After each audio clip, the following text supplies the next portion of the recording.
Bienvenidos estudiantes del segundo año de secundaria a la continuidad del trabajo del área de ciencias sociales, a la conexión o a la anexión de lo que vendría a ser el análisis, ¿no?, de los imperios, de los tres grandes imperios medievales. Para complementar este trabajo hablaremos ahora del imperio carolingio. Este tercer imperio, y no por ello menos importante, abarca un proceso de la Edad Media que permite entender desde su formación, desde su origen, una evolución tanto geográfica como política. Principalmente el Imperio Carolingio surge el nombre a partir del emperador Carlomagno o Carlos el Magno. Él es el que realiza este verdadero trasfondo de la época, esta verdadera transformación a partir de las diferentes decisiones que toma y a partir de las acciones que realiza. En este sentido, antes de la llegada de Carlomagno al reino franco y por consiguiente a la constitución y a la formación del imperio que va a llevar el nombre de la dinastía a la cual él pertenece, todos los elementos que preceden al cristianismo, lo que llamabas en el mundo del Imperio Romano el mundo bárbaro y la cultura greco-romana, van a entremezclarse, van a dar una sincronía para dar como resultado a lo que hoy llamamos cultura occidental. En este marco, en este contexto, es que nace el Imperio Carolingio. Uno de los reinos germánicos, este es el reino franco, se desarrolla en lo que hoy conoceríamos como el país de Francia. Entonces, en estos espacios geográficos se desarrolla el Imperio Carolingio, nace aquí y empieza su crecimiento, desarrollo, expansión y, como cualquier otro imperio, su fin, su caída. Entre estos reinos germanos, el reino franco fue, digamos, sostenido, fue ordenado de algún modo por uno de sus reyes pertenecientes a la dinastía merovingia, el rey conocido Clodoveo. Clodoveo era nieto de Meroveo, a partir del cual es que nace el término de la dinastía merovingia. Clodoveo hacia el 511 logra unir, ¿no?, el reino franco en Neustria, Austrasia, Borgoña y Aquitania, los cuatro puntos principales de cualquier territorio geográfico: el norte, el sur, el este y el oeste.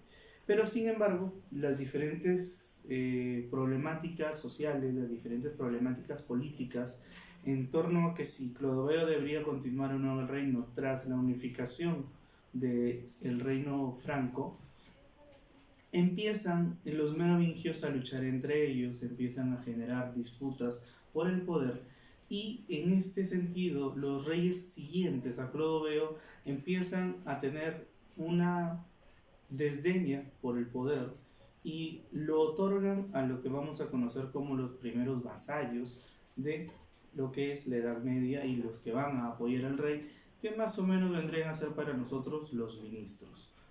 No en el mismo sentido, no en la misma dimensión, pero sí quizás en la misma oportunidad de trabajar, de hacer la labor de gestión, la labor de decisión.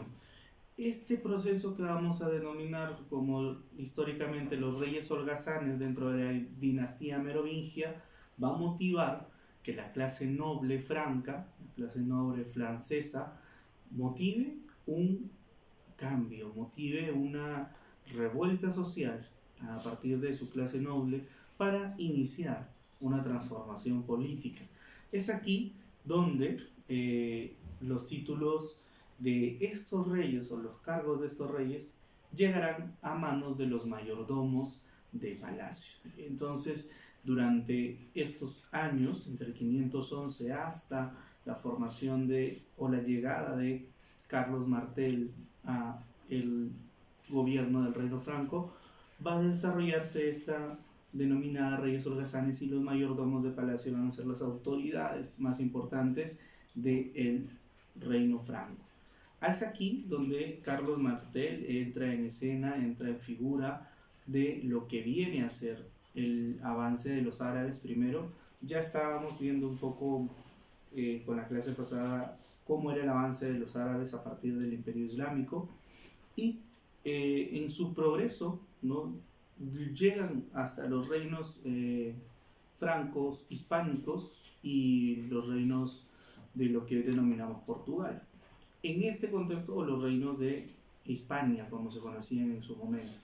En este contexto, Carlos Martel sobresale como una figura preponderante, uno de los ejemplares o ejes militares más trascendentales porque interrumpe el avance de los árabes en la batalla de Poitiers hacia el 732, 200 años después de la unificación del Reino Franco. Y en el proceso de haber detenido el avance de los árabes, interrumpido que el catolicismo occidental se mezclase con la religión árabe, Carlos Martel es condecorado o es premiado con el reino y su hijo, Pipino el Breve, va a destronar a los reyes merovingios, sobre todo a la última parte que ya vienen a ser los reyes holgazanes, que digámoslo así, dañaron, afectaron el prestigio, la distinción social de la familia merovingia o de la dinastía de Meroveo hacia el 751. Entonces, nuevamente une el reino, pero todos estaban disconformes, descontentos con esta situación de los reyes holgazanes y se corona rey Pipino el Breve de los francos. Aquí concluye la dinastía de los merovingios y nace o se da inicio a la dinastía carolingia. Dentro de este contexto, dentro de esta dinastía, nace Carlomagno, que va a ser el primer rey germano en que construya lo que se conoce como el Imperio Romano de Occidente. Y construya porque vamos a ver a partir de dónde es que nace el interés de Carlomagno para la unificación nuevamente de los reinos católicos en el contexto, ¿no? Recuerden que Pipino el Breve, Carlos Martel se tienen que enfrentar con el avance del Imperio Islámico. Bien, entonces Carlomagno, ya con todo este contexto previo para entender cómo nace el interés de formar un imperio, en el 768 Pipino el Breve divide el reino franco entre sus hijos Carlos y Carlomagno. Sin embargo, 3 años después, Carlomagno muere y Carlos hereda la totalidad del reino franco. Este nuevo rey fue conocido como Carlomagno, que significa Carlos el Grande. Alguno me preguntó, me consultó si tenía algo que ver con Alejandro Magno. No tiene mucha similitud en cuanto al contexto geográfico, pero sí tiene mucha cercanía a lo que viene a ser la denominación semántica de sus nombres. Carlomagno, Alejandro Magno o Alejandro el Magno, ¿verdad? Y va a ser el que tenga mayor prestigio, Carlomagno, regresando a lo que es la Edad Media, dentro de la Europa medieval, dentro de lo que conocemos como la Edad Media, y que lo estamos descubriendo, ¿no? Entonces, cuando llega al trono Carlomagno, se propone restaurar ese imperio o el gran imperio romano como la unidad política que era. Habrán escuchado la frase, todos los caminos llevan a Roma, ¿verdad? A partir del urbanismo también el imperio romano intentaba tener unificado todas sus conexiones, todas sus anexiones territoriales con la capital Roma, que a la fecha sigue siendo, digamos, el centro del mundo, ¿verdad? Porque aquí se encuentra el Vaticano, el papado, y a partir de ahí, digamos, desde el aspecto religioso sigue siendo el centro del mundo conocido o del mundo europeo, digámoslo así. Entonces, consolida la unidad política nuevamente del Imperio Romano a partir de la idea del cristianismo que ya estaba, digamos, más sostenida, más armada, más constituida. Para esto va a tener que realizar ciertas acciones, tanto militares como de conexiones territoriales. Lo primero va a ser que entre el 772 hacia el 804, Carlomagno va a lograr someter a los reinos sajones. Estos reinos sajones habitaban en el norte de Alemania y los convierte al cristianismo. Este paso es fundamental. Carlomagno aquí descubre que si puede con los reinos alemanes, los reinos que en un principio eran denominados bárbaros, no en el término como hoy o en la acepción del concepto de bárbaros, sino en el criterio europeo, en el criterio romano de que es bárbara todo pueblo, toda población que no hable el latín. Entonces, estos reinos bárbaros del norte, los reinos alemanes, eran muy radicales, eran muy sostenidos en sus tradiciones primitivas, y Carlomagno descubre que al conseguir que estos pueblos se conviertan al cristianismo, nace la idea de continuar su progreso hacia los diferentes puntos restantes geográficos del reino franco. Es así que su siguiente paso es exterminar a los ávaros que tienen origen mongol, de lo que se conocía como la amenaza de la zona Baviera, también en Alemania. Entonces, el primer gran golpe de Carlomagno va a ser Alemania. Y Alemania le va a dar esa motivación para que él luego busque ese interés de seguir anexando territorios al reino franco, para luego consolidarlos y convertirse en el gran imperio carolingio, o el renacimiento del imperio romano como él lo sostiene en el primer momento. Esto en el norte. En el sur, Carlomagno se apodera del reino de los lombardos en Italia hacia el 774 después de nuestra era, después de Cristo, dado que estos pueblos soslayaban la figura del Papa, estaban detrás, buscaban destronar al Papa, y el apoyo de Carlomagno no solamente le permite anexar a los reinos lombardos, sino también le permite hacerse aliado del Papa. En el contexto vamos a ir viendo qué papas son los más allegados a Carlomagno, ¿sí? Pero básicamente va a ser trascendental el Papa León III. Bien, entonces cuando se apodera de los reinos lombardos, ¿sí?, y se alía con el Papa, se convierte Carlomagno en el brazo derecho o en el brazo armado del pontífice o de los pontífices, no solamente a partir de León III, sino hasta los diferentes papas que logra históricamente alcanzar Carlomagno. Cruza los montes Pirineos y se anexa a lo que se conoce como la España musulmana en el 778. Toda esta región del norte se estableció lo que se conoce la marca hispana. Vamos a ir viendo poco a poco las diferentes situaciones geográficas que van también a determinar situaciones sociales, situaciones políticas. Lo mencionábamos la vez pasada, ¿no? ¿Quién era un marqués? ¿Quién era un duque? ¿Cierto? Y con estas conquistas, Carlomagno crea este gran imperio, o este pequeño amplio imperio, que se extendía desde el Atlántico, ¿no?, al río Elba, y desde el mar Báltico a España e Italia. León III lo corona como emperador justamente en las fechas de Navidad, para lo que nosotros conocemos como Navidad, en el año 800. Este proceso, esta proclamación, esta coronación como emperador, cierra el marco de cómo nace o cómo resurge el Imperio Romano, según Carlomagno, pero más allá de eso, cómo se va formando, se va constituyendo el Imperio Carolingio. Y a partir de aquí, Carlomagno, vuelvo a repetir, se convierte en el brazo armado, el brazo derecho. Los papas lo van a usar mucho a Carlomagno para iniciar el proceso de reconquista de los territorios donde Jesús había habitado. Como emperador, Carlomagno tenía una práctica muy loable, muy admirable, sobre lo que era el dominio y el control de los territorios, ¿sí? Y a partir de aquí también es un poco parecido con Alejandro Magno. El Imperio Carolingio, dentro del contexto de la Edad Media, es romano y cristiano. Recuerden que los romanos no en todo su desarrollo aceptaron la idea de Jesús como una idea base o una idea central, ¿no? Fue incluso declarado como un corruptor de la sociedad. Este contexto, esta dualidad, es en el aspecto político, es en el aspecto de la fundación del imperio, pero básicamente tiene las características, tiene el tipo de organización de los imperios germanos.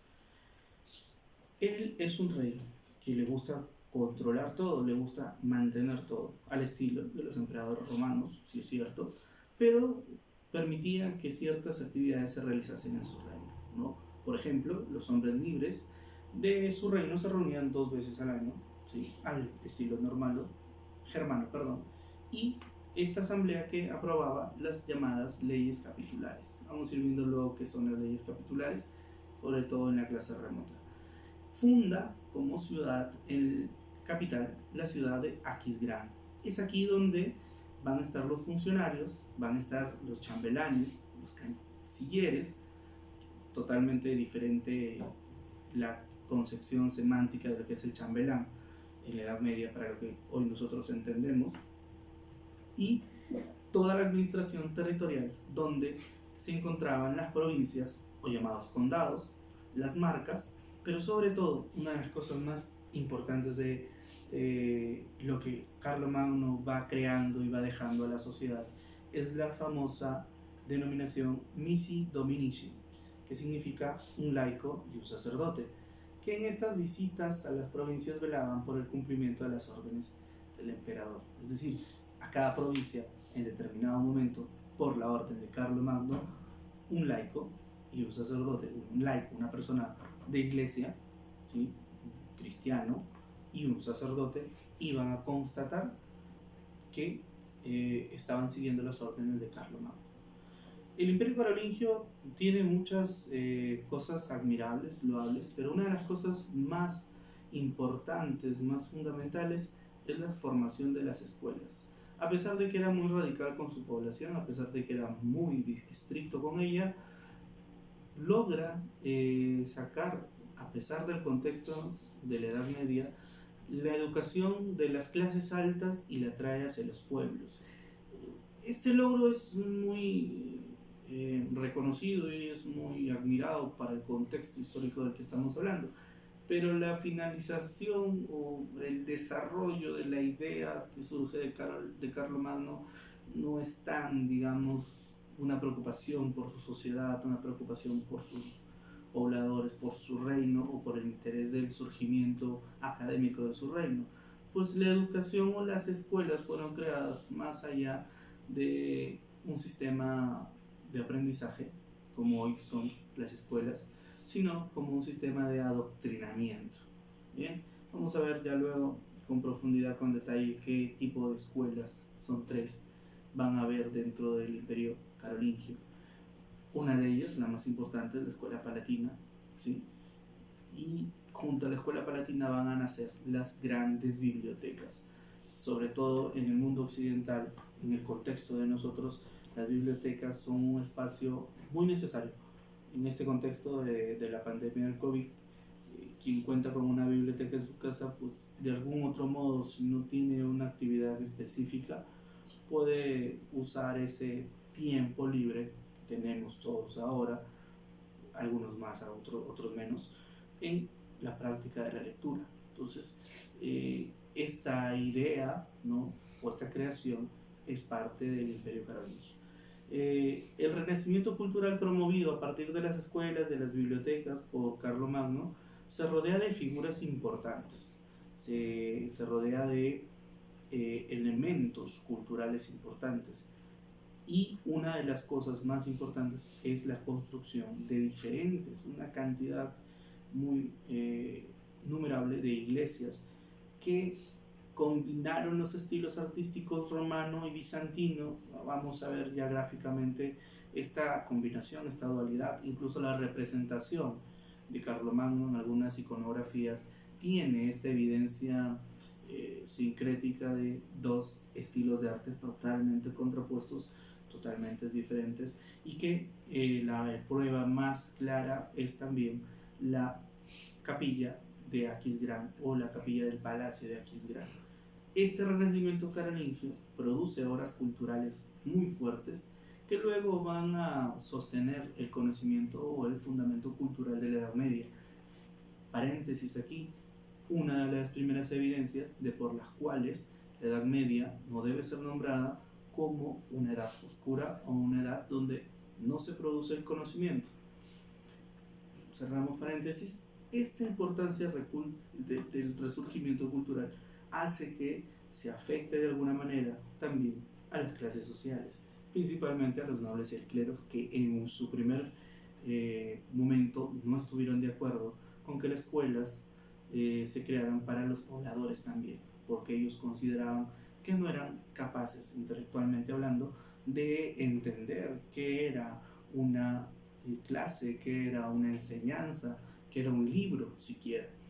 Pero cuando se desarrolle este contexto educativo, se darán cuenta que efectivamente el pueblo necesita de una educación.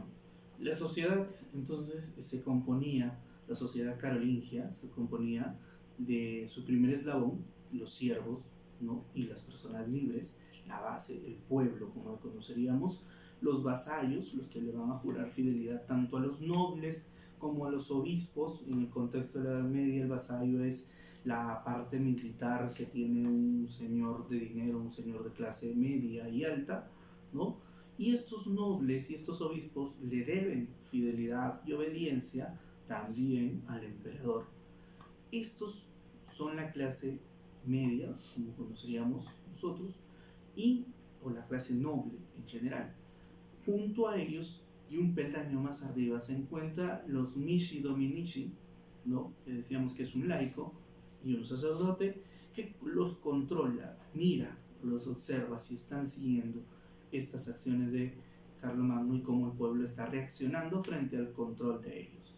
Finalmente, estos mishi dominici son nombrados, ¿no? Obviamente por Carlomagno, por el emperador, y también le deben fidelidad a el emperador. Entonces, más o menos comprendiendo ya lo que es una pirámide social, ¿no?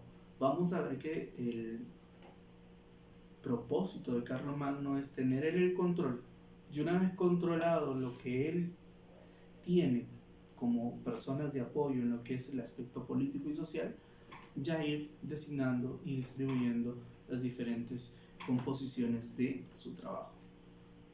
En este contexto, en este marco, el imperio de Carlomagno, el imperio de Carlos el Grande, o el imperio carolingio, hemos dicho, es el tercer imperio de la Edad Media más sobresaliente, más importante del contexto histórico en el que estamos. Carlomagno va a ser un personaje muy rico para analizar, muy fundamental para conocer, y que nos va a permitir también entender ese pensamiento ideológico de la Edad Media, que en su desarrollo hacia ya la Edad Media alta y o la Baja Edad Media, también como se le denomina, va a tener ciertos traspiés en sus prácticas diarias, en sus hábitos saludables, pero eso ya es otro punto y eso es otro criterio de análisis. Empezar primero por entender el pensamiento medieval para luego ya entrar en más detalles, en más minucias que tiene este contexto histórico. Sin más, queda pendiente la clase remota, está ya la ficha colgada en la plataforma, esto lo visualizan ustedes, y en la clase remota vamos a poder comentar, participar un poco más, usar otras herramientas para poder interactuar entre nosotros y complementar y cerrar el análisis y la clasificación o la comprensión de los tres grandes imperios medievales. Sin más, yo me quedo en casa.